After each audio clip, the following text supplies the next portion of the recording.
Sweet Success, a story about sharing.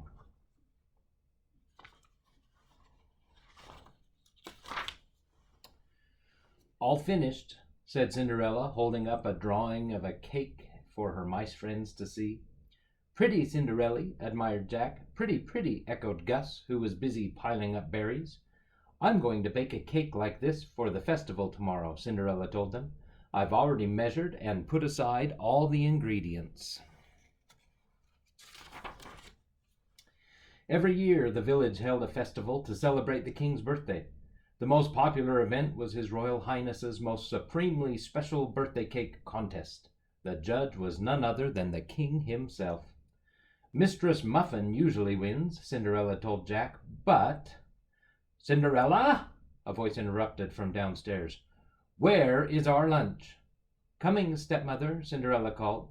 She stuffed the drawing in her apron pocket and dashed down the stairs. In the kitchen, Cinderella quickly made lunch. Here, Jack and Gus, she said, handing them a small piece of cheese. Share this with your friends. She picked up a tray and hurried through the door to the dining room. What took you so long? Asked her stepmother. Her eyes fell on the paper in Cinderella's apron pocket. She leaned forward and snatched it. What have we here? It's an idea I had for a cake, Cinderella explained, for the festival. Cinderella's stepmother gave her a mean little smile. You may have permission to make a cake. After you have completely cleaned the house from top to bottom, and after my daughters have baked their own prize-winning creations, her stepmother finished. With a wink, she passed Cinderella's sketch to Anastasia and Drizella. Cinderella scrubbed and swept and polished and dusted. Finally, she finished. I barely have time to bake my cake. It's a good thing I've already put aside all the ingredients. Just then, two voices screeched from the kitchen. Cinderella!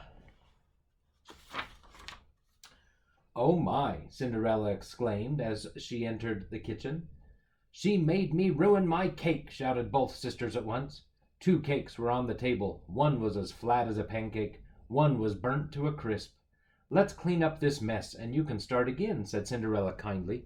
She began to sweep.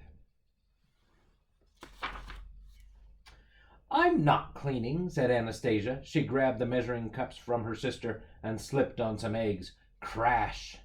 Well, I'm not cleaning either, shouted Drizella. She snatched a mixing bowl and slipped on some spilled sugar. Smash! Look what you've done, both sisters shouted at each other. Cinderella shook her head. The sacks were half empty. Many eggs were broken. There weren't enough ingredients left to make another big cake. Cinderella paused. The ingredients she'd put aside were hidden away under a tablecloth. She could share them with her stepsisters, but then she would not have enough to make a big cake of her own. What would a princess do? I know, Cinderella said softly. You can have some of my ingredients and make one large cake together. Greedily, the sisters pounced on them.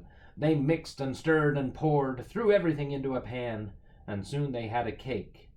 Well, it was sort of a cake. It's gorgeous, bragged Anastasia. It's prize-winning, added Drizella. It's done, whispered Jack to Gus. The stepsisters left, leaving Cinderella to clean up once again. She sighed as she saw how few ingredients were left. Just then Jack and Gus got her attention. Here, Cinderella, for you, they called. She looked down and saw little piles of berries, nuts, flowers, and other things. You share with us, Gus began. And we share with you, finished Jack. Oh, how sweet, said Cinderella. Thank you.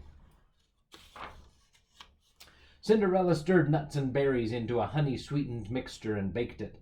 Then she decorated her cake with flowers. It's not what I planned, she thought, but it's special because my friends shared their food with me to help make it. The next morning, the stepsisters rushed to the kitchen arguing. I'll carry it, Anastasia. No, I'll carry it. They tugged and yanked and pushed and pulled until... Splat! Now we'll never win, wailed Drizella. It's all your fault, screamed Anastasia. The sisters glared at each other above the ruined cake. "You can share my cake," Cinderella offered. "We can all enter it together." The stepsisters glanced down their noses at the small cake. "That puny pile of crumbs," sniffed Anastasia. Drizella folded her arms. "I'd rather not go at all." So Cinderella went to the festival with only her animal friends for company. Cinderella placed her cake on a long table. "Oh dear," she thought, "my cake does look small compared to the others." Just then trumpets sounded. The judging was about to begin. Slowly the king made his way down the line of cakes. He took a bite of each one. When the king tasted Cinderella's cake, he smiled. He took a second bite. He whispered to the duke. Next he took a bite of the big castle-shaped cake made by Mistress Muffin. The king continued taking bites of the two cakes, first Cinderella's, then Mistress Muffin's. Everyone at the festival wondered which cake the king would choose. The winner of his Royal Highness's most supremely special birthday cake contest is Mistress Muffin, announced the Duke. "But Cinderella," protested Jack, "your cake was the best." Now, now," said Cinderella, "the king has chosen well." Then the trumpets sounded again. "But," called the Duke, "for a cake as natural and fresh as the forest, whose delectable, delicious distinction has delighted the royal taste buds, a special prize goes to Cinderella." Cinderella brought the cake home for all her friends to share. That night they all gathered round, and Cinderella, Jack, and Gus shared the story of their sweet success. The end. Sweet Success, a story about sharing.